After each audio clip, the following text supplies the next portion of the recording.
welcome back. I hope everybody's having a great day. As for me, I am trying to have a great day. My day is actually starting to get a little bit better. I woke up on the wrong side of the bed, and that's what actually motivated me to make this video today. Because I have my days where my anxiety is like, oh, and then where it's super low and I'm actually very chilled.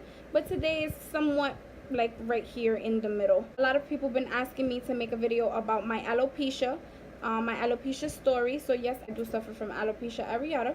I was actually diagnosed back in January of this year, so 2018. And it's my story is actually really short and really simple. It's nothing that I've been dealing with for a long time. It's been less than a year, so it's really short, and basically I could get right to the point. So in January, a few weeks after New Year's Eve, probably not that long after because my hair was still done, I remember, well, just to start off, I have a habit of playing with my scalp. So I'll just basically massage my scalp, and if I have any scabs, I'll pick them out. Yeah, I will. And I like to like pull them all the way down and see the size of them. That is gross, I know, but I'm pretty sure I'm not the only one, so I am okay with you guys judging me right now. So, oh my god, the struggle of content. Anyways, so I was massaging my scalp that night, and I did notice that somewhere over here, right here, I believe, I had like a bald spot. And I felt it, my fingertip, I didn't feel hair there. All I felt was skin, like scalp. It was really, really, really like, not rough, like really smooth, like a bald head. You guys ever felt a bald head? Yeah.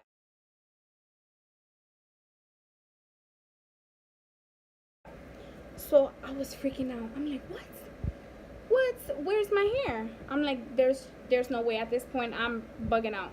So I go to my mom and I'm like, hey mom, do I have hair here?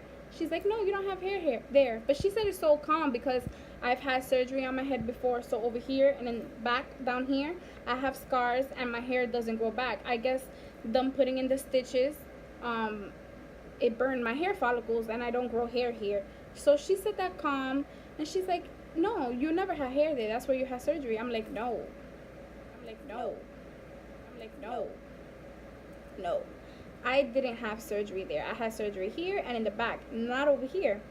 So she's like, oh wow. So then I don't know. No, you don't have hair there. I asked my sister and my sister-in-law. I'm like, I know mommy just told me I don't have hair, but do I have hair? Please tell me I have hair. At this point, I want to cry, and I'm just like, what's going on? So New Year's Eve, my best friend got ready with me in my house, like makeup wise, and she was there when I was doing my makeup, and she was there when I was doing my hair in the bathroom. So I text her and I'm like, yo, did I have hair there for New Year's? Did I have this bald spot? Like, did you notice this bald spot? And waiting for her to respond, I text my other best friend and I'm like, did I have this spot? Nonetheless, I text all of them and I was like, I didn't have this spot. I know I'm not going crazy. You see, I'm going crazy right now, talking about it, thinking about it, and the feeling that I got back then, it was just like, what? Where's my hair? Anyways, Kayleen gets back to me and she's like, you didn't have that. You had hair there. I'm like, are you sure? She goes, yeah, I helped you do your hair. Like, you didn't have that. I would have known if you had that. I'm like, all right, cool. The other one texted me the same thing. You had hair. And I'm like, damn it. And I'm like, damn it. Her sister texted me the same thing. Yo, you had hair. I'm like, damn it. I'm like, damn it. Okay, I lost my hair. Now to figure out how I lost my hair. At this point, I'm thinking maybe I pulled out my ponytail too tight. Maybe I brushed too hard. I don't know what's going on. My hair is missing. It went MIA. So, then they start sending me pictures of alopecia. And I'm just like, I know what that is. I know people who have it. And theirs are way worse. They're not spots. They're actually like the whole entire head. And I seen it on America's Next Top Model. Like, you know, I've seen it before.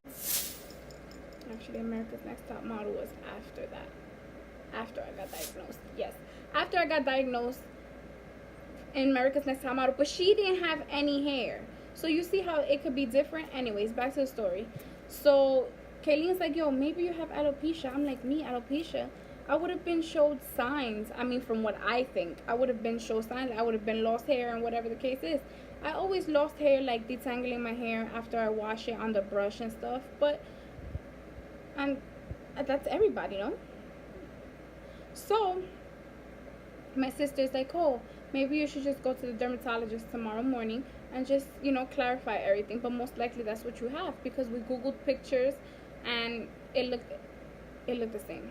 It was exactly the same, and it was literally a perfect circle of hair, like a patch.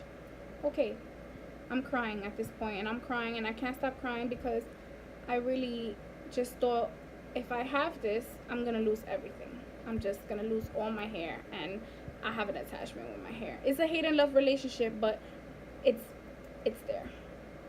So I go to the dermatologist the next day with my mom, and you know, it was just basically an in and out thing. It wasn't that, you know, it wasn't a long day, and I basically tell him, you know, last night I noticed that I didn't have this patch of hair. I do suffer from a dry scalp, so I do suffer from dandruff, and I was just basically coming up with anything for him to not tell me that I have alopecia. He's like, well, young lady, you have alopecia areata. I was like, damn it. I kind of figured I had that. But okay, can you explain to me maybe how I got it or whatever? He's like, that's mainly caused by stress. It is autoimmune, so your body fights itself and it attacks your hair follicles, and that causes the alopecia. Okay, cool. I suffer from anxiety, like I said in the beginning of the video. At that time, I felt like I was in a good place, but before that, not too long before that, I was really bad. Like in the process of being away from my boyfriend, and you know, living in two different states, and me trying to move over here to Detroit from New York. My mind was everywhere. So maybe it was a late reaction, and my hair just fell out. So he's like, you know, I have a cream that you have to put on your hair twice a day, and then a shampoo that you have to use 3 times a week. The shampoo is also going to help with the dry scalp, with the dandruff. Okay, cool. So I do use the cream, and I do use the shampoo, and my hair has grown about an inch. I would say like an inch. Yeah, like an inch. And it's really, really soft. It's like, it's not like the same texture of my hair. It's really soft. It sticks out of everything like a little chicken little. And I just would have never thought that my anxiety and my stress would have caused that. So since then, I did lose a spot under it. That spot did get bigger before my hair grew back. I did lose a spot under it. I did lose a little spot over here somewhere. Yeah, that is my little journey with alopecia. And the best thing I can just tell anybody who is going through it, who has been through it, just try to relax. I know it's easier said than done. I know. Trust me. My boyfriend tells me every day, like, you have to take it easy. And when we're in that stage and we're catching a panic attack, it's not easy to just snap back.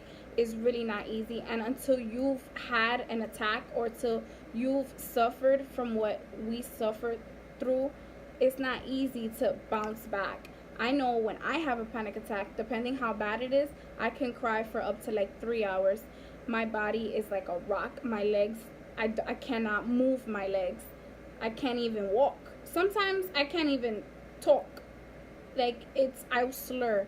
Like, it really, really affects me. And to snap out of it takes me a while.